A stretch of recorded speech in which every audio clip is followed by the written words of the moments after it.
माननीय सदस्य ममता राकेश जी। माननीय अध्यक्ष जी, आपने इस अति महत्वपूर्ण सूचना को स्वीकार किया, इसके लिए मैं आपके आभारी हूँ। माननीय अध्यक्ष जी, जिस तरह से हमारे साथी विधायक हरीश धामी जी ने कहा, मैं भी इस विषय को बार बार सदन में उठाते उठाते अब थक चुकी हूँ और वास्तव में मेरी पीड़ा सबकी पीड़ा है, क्योंकि जन सरोकार से जुड़ा हुआ मुद्दा है।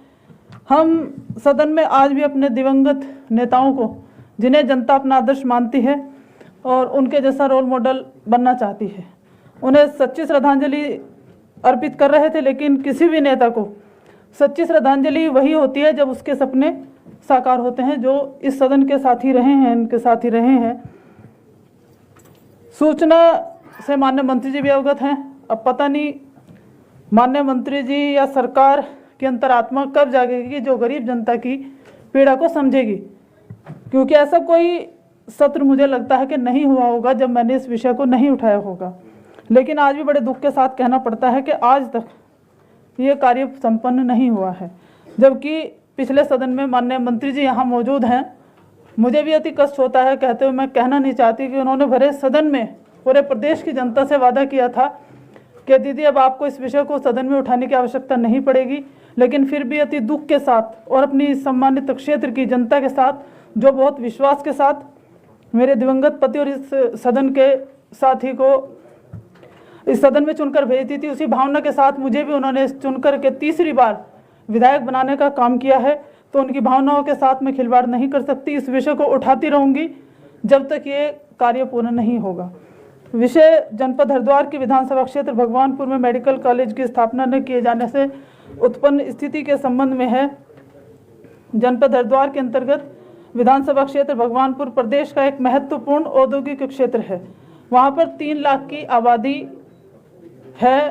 राजधानी देहरादून से लगभग 57 किलोमीटर की दूरी पर स्थित भगवानपुर में प्रदेश के महत्वपूर्ण औद्योगिक प्रतिष्ठान स्थापित हैं, जबकि वहाँ पर न कोई ESI हॉस्पिटल आज तक है। बड़े दुख के साथ कहना पड़ता है, जिस कारण उक्त क्षेत्र में एक मेडिकल कॉलेज की स्थापना की आवश्यकता और क्षेत्र की जनता द्वारा लंबे समय से की जा रही है। जब मेरे पति और उस समय के दिवंगत मंत्री अपनी गंभीर बीमारी से जूझ रहे थे और उन्होंने अपनी पीड़ा को जनता की पीड़ा समझते हुए, और आज आप देखिए कि कैंसर के मरीज बढ़ते जा रहे हैं, और उन्होंने SCB योजना से, अनुसूचित जाति उप योजना से मेडिकल कॉलेज, जिसका नाम उन्होंने डॉक्टर भीमराव अंबेडकर जी के नाम पर रखने की घोषणा की थी और उसके लिए प्रयास किया, प्रस्ताव पारित करवाया, जमीन दिलवाई। उन्होंने अपने मंत्री पद पर रहते हुए विधानसभा क्षेत्र भगवानपुर जनपद हरिद्वार में एक medical college doctor Bhimrao Ambedkar ji के नाम से स्वीकृत कराया था तथा इससे संबंधित भूमि भी मेडिकल कॉलेज के नाम हस्तांतरित की जा चुकी है। वर्ष 2016 में उक्त मेडिकल कॉलेज का शिलान्यास भी हो चुका है और 2015 का आदेश मेरे पास है, जो उस समय तत्कालीन सचिव थे, आज भी इस सदन में मौजूद हैं। और आज भी 31 मार्च 2015 का आदेश मेरे हाथ में है, जिसमें 1 करोड़ रुपए की धनराशि आवंटन हुआ था। इस धनराशि का उसका आदेश मेरे पास है। 2015 फरवरी 2016, 7 फरवरी 2015 को मंत्री जी का निधन हुआ और 15 फरवरी 2016 का आदेश मेरे पास है। 14 अक्टूबर 2016 का आदेश मेरे हाथ में है। 26 दिसंबर 2019 का भी आदेश मेरे पास है। पढ़ूंगी तो समय लग जाएगा। उसके बाद विधानसभा सत्र में इस बात को उठाया गया और माननीय मंत्री जी का जवाब भी है। उन्होंने कहा था कि PPP मोड़ पर इस मेडिकल कॉलेज को हम बनवाने का प्रयास करेंगे, लेकिन आज तक बजट तक उपलब्ध नहीं कराया गया है। इसके साथ मुझे लगता है कि भगवानपुर क्षेत्र की सम्मानित जनता की घोर उपेक्षा सरकार के द्वारा की जा रही है। सरकार द्वारा सौतेला व्यवहार किया जा रहा है, जबकि मेडिकल कॉलेज जितने बने हमें खुशी है, हमें कोई दुख नहीं है। हरिद्वार में मेडिकल कॉलेज बना, लेकिन SCB योजना से जो मेडिकल कॉलेज भगवानपुर में बनना था उसका क्या हुआ? मैं इस बारे में अपनी बात को शॉर्ट में ही रख रही हूँ। मेरी भावना सरकार भी समझ रही है, आप भी समझ रहे हैं, तो मैं आपके माध्यम से अपने क्षेत्र की जनता की अपनी बात को सदन में रख रही हूँ। इस पर चर्चा की मांग करती हूँ। धन्यवाद। माननीय मंत्री जी।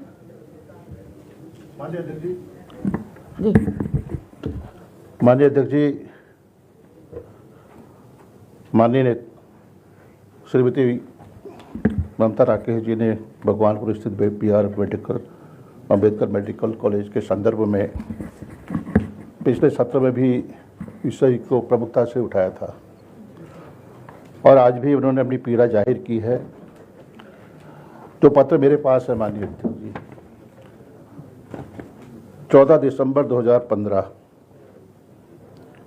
BR अम्बेडकर मेडिकल कॉलेज के निर्माण हेतु प्रथम चरण के आगरण के संदर्भ में जो आगरण था 1,10,47,47,000 का था माननीय, और उसमें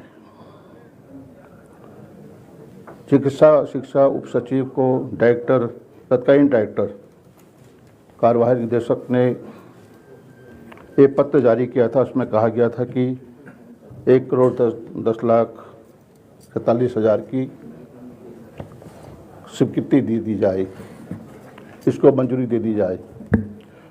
उसके बाद 15 फरवरी 2016 नहीं, फिर 31 मार्च 2015 तत्कालीन सचिव RK सुधांशु, जो यहाँ सदन में यहाँ जो मौजूद हैं, उपस्थित हैं, उन्होंने भी डायरेक्टर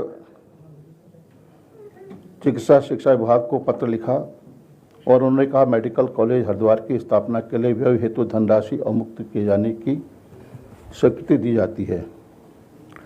सहर्ष स्वीकृति प्रदान करते हैं। और 2016 15 फरवरी में पुनः निदेशक चिकित्सा शिक्षा निदेशालय द्वारा जनपद हरिद्वार में भगवानपुर स्थित BR अम्बेडकर मेडिकल कॉलेज के निर्माण हेतु प्रथम चरण के आगरण के संदर्भ में पुनः आगरण के निर्देश दिए जाते हैं माननीय मंत्री जी। और ऐसा लगता है कि ये शासन और सरकार के बीच में यह मेडिकल कॉलेज खिचकोले खा रहा है। खिचकोले आखिरकार क्या है कि इतनी कवायद किस बात की हो रही है? जैसे कि सचिव स्वास्थ्य ने भी धनराशि अवमुक्त करने के लिए कहा और तत्कालीन डायरेक्टर अशोक राणा जी ने भी कहा कि हम सहर्ष इस धनराशि को अवमुक्त करते हैं। क्या बाधा है, क्या रुकावट है जिसकी वजह से बाबा साहब भीमराव अंबेडकर मेडिकल कॉलेज की स्थापना में क्या बाधाएं हैं, क्या वजह है, या क्यों गुमराह किया जा रहा है? मैं देखता हूं लगातार माननीय सदस्य ममता राकेश जी अपने दर्द को अपने बयां करती हैं।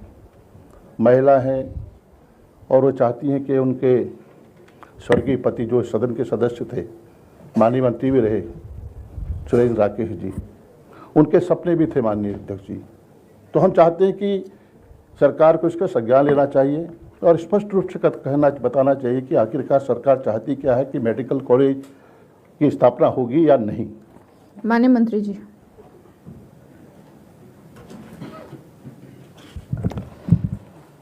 माननीय अध्यक्ष जी, ये एक सवाल जो है 6वीं बार अभी आया है और अच्छा यह है कि मैं दीदी का बहुत सम्मान भी करता हूँ। आज नेता प्रतिपक्ष जी ने भी काफ़ी बातें बोली हैं। मैं अध्यक्ष जी पहले पूछना चाहता हूँ कि 2014 में और 2015 में और 2016 में अलग अलग प्रकार से जीओ किए गए समाज कल्याण विभाग के द्वारा। हम 2017 में आए, तो मैं ये पूछना चाहता हूँ कि बना क्यों नहीं उस समय? पहला प्रश्न है। दूसरा, हाँ, जवाब जिनको देना वो देंगे। 18 के बजट भाषण में प्रकाश पंत जी ने भी रखा था इसके लिए प्रावधान किया। मैं आपके साथ मैं पूरे संभाव है, हमारी सद्भावना भी है, आपको हम बहुत अच्छा भी मानते हैं। एक मिनट, मैं सारी बातें बोलूँगा यहाँ पे। और आज माननीय अध्यक्ष जी मैं कहना चाहता हूँ कि हर बार ये आता है। मैंने पिछली भी बार कह दिया था कि सरकार वहाँ मेडिकल कॉलेज नहीं बना सकती है क्योंकि मेडिकल कॉलेज बन गया है। अब कोटद्वार की भी बात थी, मैंने आपसे कहा कि कोटद्वार भी नहीं बन सकता है। देखिए, हम सदन को ना गुमराह करते हैं ना झूठ बोल सकते हैं। सरकार ने एक पॉलिसी तय कर रखी है पूरे देश में कि एक जिले में एक मेडिकल कॉलेज बनेगा। और अगर, क्योंकि अभी बहुत लोगों ने बोलना है, अगर मैं एक एक चीज़ बताऊंगा तो आप, क्योंकि नेता प्रतिपक्ष जी हमारे बड़े भाई, वो हमारे बहुत सीनियर नेता हैं, वो सब जानते हैं कि 10 लाख आबादी पे एक मेडिकल कॉलेज बनता है। हरिद्वार जिले में मेडिकल कॉलेज बन के तैयार हो गया, 100 बच्चों के MBBS की पढ़ाई भी वहाँ शुरू हो गई है। 90% जो है कॉलेज का काम भी पूरा हो गया है। और बड़ी खुशी की बात यह है कि अब भगवानपुर शहर जो मेडिकल कॉलेज बना है जहाँ पे, उसकी दूरी भी 30-40 किलोमीटर से ज़्यादा है नहीं। वहाँ पे कितनी होगी लगभग? हाँ चलो, मैंने थोड़ा ज़्यादा बोल दिया, आने जाने का लगा लो। हाँ ठीक है। अब एक मिनट दीजिए। अब मेरा कहना है अध्यक्ष जी कि मैंने पिछली बार भी कहा था कि इसको बार बार सदन पे आने से कोई लाभ नहीं है, क्योंकि हमने 2 टूक कह दिया है कि वहाँ मेडिकल कॉलेज नहीं बन सकता है। मैंने पर्ची की मैं इसको देखूंगा भी नहीं, ये मैंने पलटा दी है, क्योंकि मुझे इस बारे में बहुत पता है कि मुझे क्या क्या बोलना है, कहाँ कहाँ दिक्कतें हुई थी। अब माननीय अध्यक्ष जी, मैं कह रहा हूँ कि 2014, 2015 और 2016 ये सरकार किसकी थी, किसने जीवो किया, क्या हुआ, ये आप भी जानते हैं, मैं भी जानता हूँ। अगर मंशा ठीक रहती तो कॉलेज जो है उसी समय बन जाता, बना नहीं। मैंने दीदी जी से निवेदन किया कि मेरे पास 2 ऑप्शन है, और आज फिर मैं सदन में कह रहा हूँ, मेडिकल कॉलेज तो नहीं बन पाएगा। पहला ऑप्शन यह है कि कोई PP मोड़ पे आ जाए तो हम उसके लिए हाँ कह रहे हैं, ये सरकार की पॉलिसी है। मैंने भी 2-4 लोगों से कहा है कि भाई आप आ जाइए और बना सकते हैं। दूसरा ऑप्शन यह है कि उनकी विधानसभा की जो आबादी है वो लगभग 2 लाख तक है, और 1 लाख से लेकर और 5 लाख आबादी पे हम उप जिला चिकित्सालय बना सकते हैं। चूँकि दीदी बार बार कह रही है, और मुझे भी अच्छा नहीं लगता है कि मैं बार बार इसको जो है बोलता रहूं, उप जिला चिकित्सालय में भी वही इलाज होना जो मेडिकल कॉलेज में होना है। तो अगर दीदी चाहती है तो हम उसको उप जिला चिकित्सालय के लिए कोई फाइल चला सकते हैं, और दीदी की भावना, एक मिनट, दीदी की भावना को हम पूरा कर सकते हैं। देखो, हम सदन में गुमराह भी नहीं कर सकते। तो मेरा निवेदन यह है कि इस मामले का अध्यक्ष जी आज पटाक्षेप जरूर कर दीजिए, फिर नहीं तो अगले सदन में फिर आएगा।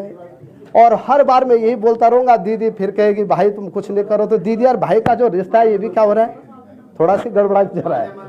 तो नहीं, मैं पहले भी कहा, आप तो अब आए सदन में, आइए, 6वीं बार बोला मैंने।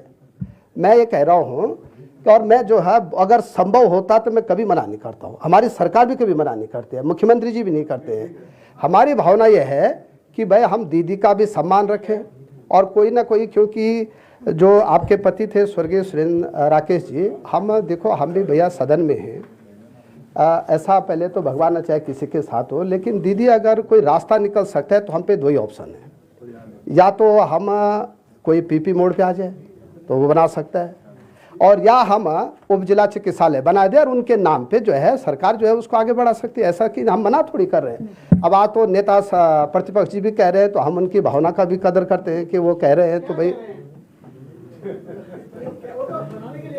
मैं भी यही तो कह रहा हूँ। आप नहीं देखो भाई, होने दीजिए। ऐसा अगर आपको बहस करनी है तो कोई लाभ नहीं है इसमें। मेरा कहना भाई, है मामले को सुलझाया जा रहा है, सुलझाने दीजिए उसको। बोलिए आप बोलिए, बहुत समय से आ रहा है ये बात। और मामले को सुलझाना नहीं है तो फिर हाँ दीदी आप बोलिए। माननीय अध्यक्ष जी, माननीय मंत्री जी की बात से मैं सहमत हूँ। चलो, जो भी परिस्थितियां हैं, मेरा इतना निवेदन है कि उप जिला चिकित्सालय बना दीजिए, जो भी उसके नॉर्म्स हैं वो बाबा साहब डॉक्टर भीमराव अम्बेडकर जी के नाम पे बना दीजिए, और उसकी 1 यूनिट बहुत बढ़िया, या कोई भी स्वर्गीय सुरेंद्र राकेश जी के नाम पे भी रखते हैं।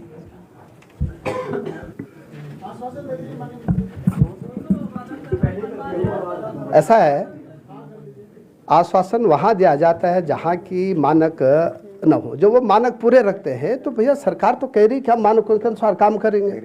तो हम आपके यहाँ भी बनाए, हमारे सरकार में माननीय अध्यक्ष जी अभी तक 12 उप जिला चिकित्सालय हमने बना दिए। कई जगह हमने मानक शिथिल भी किए, क्योंकि भाई हमको इलाज तो सबका कराना है। तो अब दीदी ने बहुत अच्छा प्रस्ताव रख दिया आज। और माननीय अध्यक्ष जी, हमारे यहाँ भी दिया है और शिथिलता करके दिया है, मैं इनके आभार प्रकट करना चाहूंगा। सभी जगह दिया है, माननीय हमने मंत्री अभी जी, पुरोला में भी दिया है, सभी जगह कप कोर्ट भी माननीय दिया है। मंत्री जी, बहुत बढ़िया, आपने उनका तो सुलझा दिया। कोट द्वार भी अब ऐसे ही आप किसी दिन सुलझा देंगे, मुझे पूर्ण आशा है। अब आप एक ऐसे ही मेरा कोट द्वार भी सुलझेगा, मुझे पूर्ण विश्वास है। ऐसा है, एक चूंकि माननीय अध्यक्ष जी ने पीठ से कोई बात कही है, तो एक बार आपके साथ बैठ के कोई ना कोई रास्ता वहाँ का भी निकालेंगे। बिल्कुल, श्योर श्योर, चलिए, धन्यवाद। माननीय नेता प्रतिपक्ष जी, माननीय सदस्य श्रीमती ममता राकेश जी तथा माननीय स्वास्थ्य मंत्री जी को सुनने के पश्चात मैं नियम 58 की इस सूचना को अग्राह्य करती हूँ।